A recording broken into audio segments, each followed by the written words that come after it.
اهلا بيك في الحلقه المليانه معلومات مهمه عن الموبايل مع ضيفنا المتميز جدا البروفيسور اكس. وعايزين نعرف يا بروف ازاي نطلع باسورد الواي فاي بتاع حد مش عايز يقول لنا عليه. تقصد ايه؟ يعني يا بروف لما اروح زياره لواحد صاحبي او اطلع على القهوه بيقول لي اعمل سكان للكيو ار كود ومش بيقول لي على الباسورد، وانا بصراحه عايز اعرف، اعتبره نوع من الفضول يا بروف. شوف يا صديقي، اي كيو ار كود عايز تعرف محتواه ايه هتصور له او تاخد له سكرين شوت وبعدين تفتح برنامج جوجل مش موقع جوجل، هتلاقي ده شكله على الموبايل، هتفتحه وتختار الايقونه دي الخاصه بجوجل لينز وتختار الصوره اللي فيها كيو ار كود، هيقراها لك ويقول لك محتواها سواء بقى باسورد او لينك او شفره معينه. ومش بس تقدر تفك الكيو ار كود، لكن تقدر تستخدمها في حاجات كتير لذيذه قوي. اطربني يا بروف اطربني. يعني على سبيل المثال تقدر ترفع صوره من فيلم ويقول لك من النتائج دي من فيلم ايه، صوره منتج بقى، صوره جهاز، صوره اي حاجه، وهيقول لك دي عباره عن ايه والمواقع اللي بتبيعها. هايل جدا. وبالنسبه لصديقات البروفيسيرا تقدر تستخدمي الخاصيه دي في انك تدوري على طقم او فستان عجبك وعايزه تعرفي بيتباع فين، او حتى تدوري على طقم شبهه. وحتى كمان تقدر تختار الترجمه او ترانزليت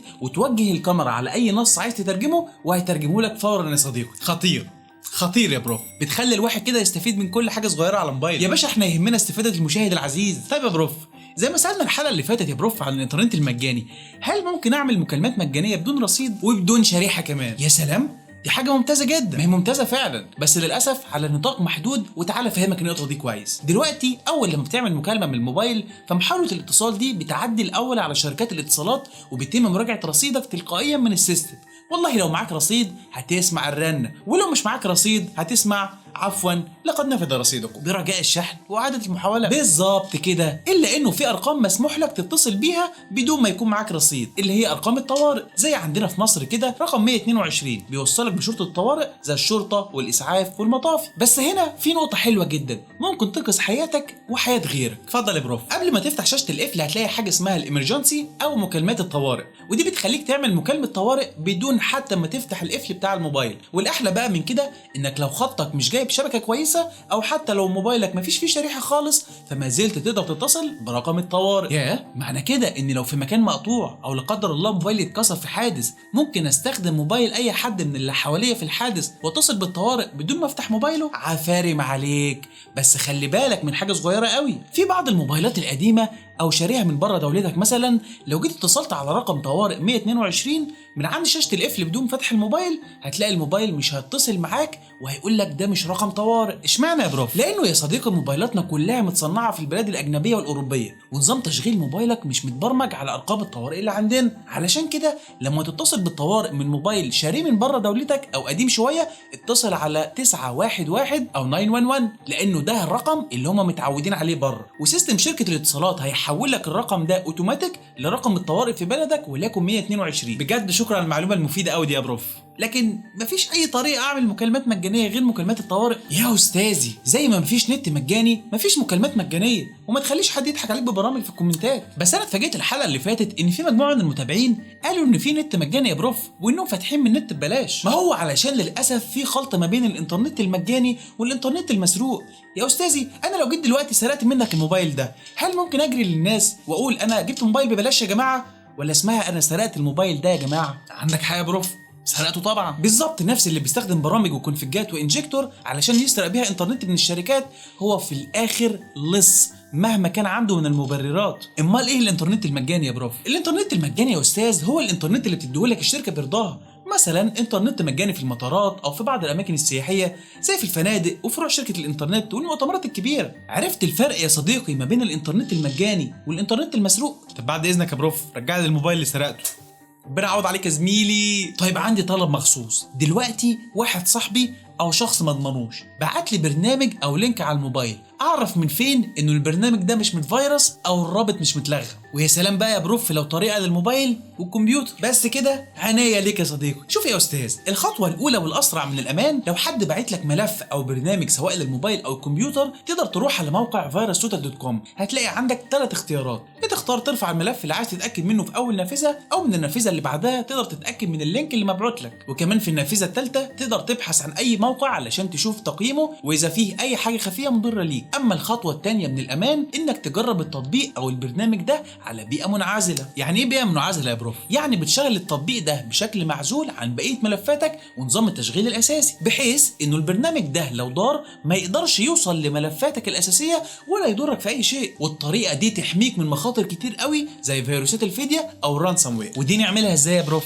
شوف يا صديقي، من الكمبيوتر هتروح على قائمه ستارت وتبحث عن ويندوز فيتشرز وتختار اول اختيار، وتدور في القائمه على ويندوز ساند بوكس وتعمل لها تفعيل وبعدين اوكي وتراستر الكمبيوتر، وترجع تاني من قائمه ستارت تبحث عن ويندوز ساند بوكس اللي فعلناها من شويه. هيفتح معاك بيئه منعزله جوه الويندوز الاساسي، جرب فيها برامج زي ما تحب واعمل فيها اللي انت عايزه، فيروسات تروجانات حتى لو الجن الازرق، لانه بمجرد ما تخرج من الساند بوكس كل حاجه اتعملت عليها تتمسح. يعني من النهارده مفيش فيروسات فديه ولا اي فيروسات يا صديقي. الخصوصيه يا بروف، عندي مشكله كبيره مع الخصوصيه. بتبقى قلقان وانت قاعد في الحمام لوحدك؟ لا طبعا، بياكلوا النايب بتاعك اللي انت سايبه في الثلاجه. ايه ده؟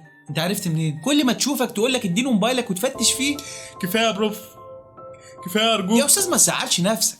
هقول لك على حل جامد خالص. يا ريت يا ريت يا ريت. لما حد يطلب منك موبايلك فجأة أو اتحطيت في موقف اضطراري إنه حد ياخد موبايلك ويقلب فيه علشان يشبع فضوله، ما عليك غير إنك تسوي حركة واحدة فقط في موبايلك. شوف كده، لو جيت على موبايلي وعملت الباسورد ده هيفتح موبايلي الشخصي عادي جدا اللي عليه كل بياناتي الخاصة، ولو جيت عملت الباسورد ده هيفتح معايا موبايل تاني خالص بتطبيقات تانية تماما. ممكن تحط على الموبايل التاني ده شوية حاجات بسيطة علشان تشبع فضول الهانم لما تيجي تمسك موبايلك. يعني الموبايل بقى باسوردين، اعمل الباسورد الاول يودينا على موبايلي الشخصي، ولما اعمل الباسورد التاني يودينا على الموبايل الوهمي. ده انت طلعت مش سهل يا بروف، عيب عليك.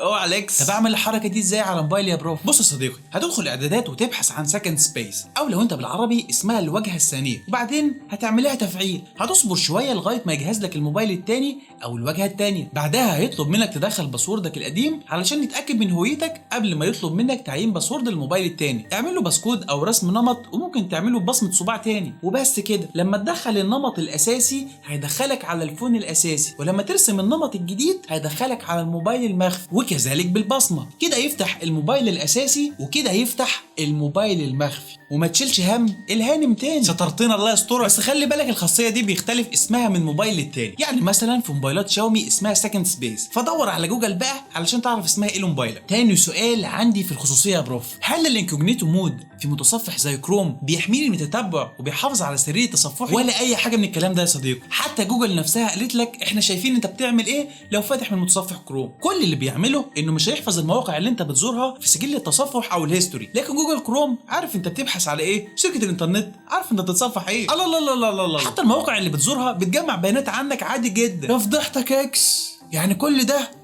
كان لعب على المكشوف؟ ما كفاك لعب بقى واتفرج على حلقه البروف ازاي تتصفح الانترنت بامان. امان ايه يا بروف؟ ما عادش فيه امان. ما هو يا صديقي احترس على قد ما تقدر، واللي غصب عنك مش بايديك. زي ايه اللي غصب عني يا بروف؟ فاكر لما بتجيلك رسائل على الواتساب لاعلانات او عروض شغل، او حتى لما تجيلك مكالمات علشان تشتري الشقه ام 10 مليون جنيه؟ صحيح. عمرك بقى سالت نفسك بيجيبوا الارقام دي من فين؟ ما هو مش معقوله يعني هيقعدوا يجربوا ارقام بالحظ، واوقات اللي بيتصلوا عليا بيكونوا عارفين اسمي كمان. عفارم عليك. عارف الانترنت المظلم ده؟ انا عارفه حاره حاره. يبقى اكيد سمعت عن البيانات اللي بتتسرب عليه وبتتباع للعامه. فاكر البيانات اللي اتسربت من فيسبوك وكانت بتتباع على الانترنت المظلم وكلمتك عنها في حلقه قبل كده؟ البيانات دي وغيرها زي البيانات اللي بتتسرب عن مستخدمين الواتساب الذهبي بتتباع للعامه، مش بس على الدارك نت لكن على منتديات على الانترنت العادي كمان. بتيجي بقى بعض الشركات وخصوصا الشركات الناشئه تشتري البيانات دي ويتصلوا عليك او يبعتوا لك رسائل، وغالبا هتلاقي كتير من المكالمات دي نصابين. فلو سمحت بعد كده ما تستهونش باي تسريب للبيانات. طب يا بروف، لو عايز اعرف ايميلي او رقم موبايلي متسرب على الانترنت المظلم ولا لا،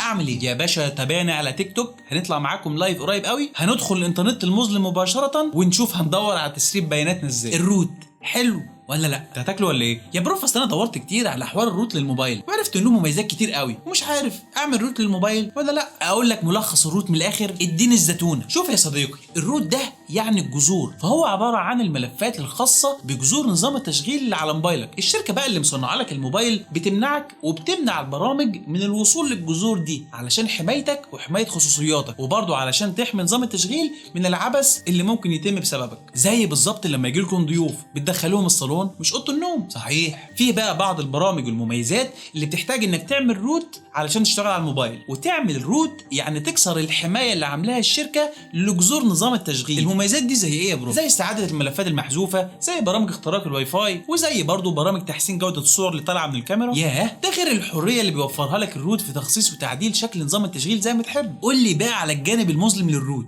عرفني العيوب. عيوب الروت يا صديقي متمثله في 3 حاجات مهمه. الروت مبدئيا بيخرج الموبايل من الضمان مدى الحياة. تاني عيب انه لو موبايلك اتعرض للاختراق عن طريق اي تطبيق ضار فهياخد منك صلاحيات الروت، وكده حرفيا يقدر يتحكم في موبايلك بالكامل، وهيدخل اوضه النوم والحمام كمان. اجيب لك فوطه طيب؟ طب تالت عيب يا بروف. تالت عيب يا صديقي، تالت عيب يا صديقي هو انه ممكن يتحول نظام التشغيل من مستقر الى باجي وكل عيوبه ومشاكل، والتطبيقات ممكن تهنج وتعلق منك. كمان التطبيقات البنكيه مش بتشتغل على الموبايل اللي معمول له روت للاسف. ده غير ان ممكن يقابلك مشاكل في الواي فاي، في البلوتوث، او في الهاردوير عامه بتاع الموبايل. يعني يا بروف اعمل الروت ولا ما اعملوش؟ اعمل الصح. ايوه انا اعمل ايه؟ اعمله لو انت شخص فاهم هتتعامل ازاي مع المميزات، وفي نفس الوقت عارف هتتعامل ازاي مع المخاطر اللي هتقابلك مع الروت. يا بروف بصراحه احنا لازم يكون لنا قعده تانية سوا، معلوماتك ممتازه بجد يا بروف. هنوعك كتير بس اتاكد انك مشترك في القناه علشان ما تفوتكش قعدتنا اللي جايه. اشوفك الحلقه الجايه. تصبح على خير يا بروف.